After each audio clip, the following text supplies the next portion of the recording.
with NHIF.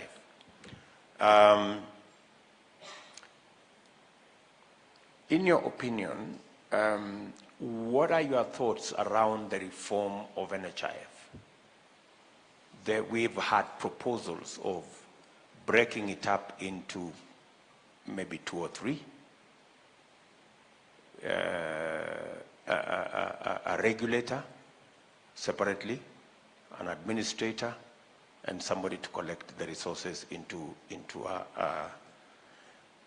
Do you think that is a conversation we should have?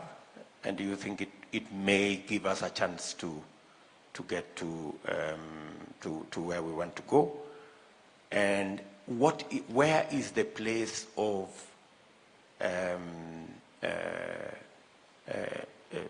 digitization or computerization, especially on matters to do with health records, the portability of health records, the whole space around there?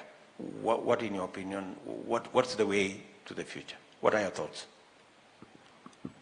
Personally, I think NHIF, especially with the kind of reforms that have been proposed, NHIF is still, I think, a vehicle that can be worked with in terms of delivery of these health products. The only thing is NHIF needs to be responsive to the needs of its members, because people sometimes, NHIF sometimes they talk like they forget that they're a members fund. So you forget whose interest they're looking out for. It has to be there responsive to the members' needs, and that's the only way the members will stick with them. Secondly, they have to make sure that we have got a symbiotic relationship with providers. NHIF doesn't own any facilities. So it cannot work to the detriment of the same facilities who are going to deliver on its promise to its members. So that engagement is one thing that is lacking. In terms of breaking it up, it might not necessarily be the case, because again, if you break it up, you might be breaking it up and reducing the pool that we have. The beauty of having a social health insurance system is that, first of all, it does not ask you about pre-existing conditions. You don't walk in and you say, oh, you've got hypertension, so we're going to cover anything except hypertension. So you've got somebody who is taking your premium, like sometimes happens with private insurers, and they're saying, we'll take care of you as long as you are not unwell. Then you wonder, so why am I paying the premium?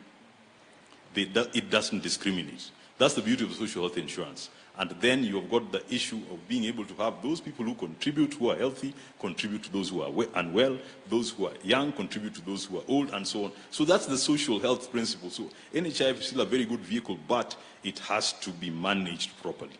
Because NHIF is such a huge organization. I mean, how many organizations do you have where you collect billions of shillings guaranteed by the 9th of every month?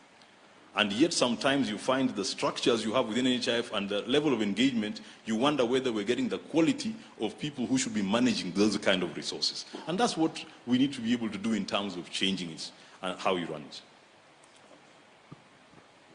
Finally, and sorry if I am taxing you, but finally,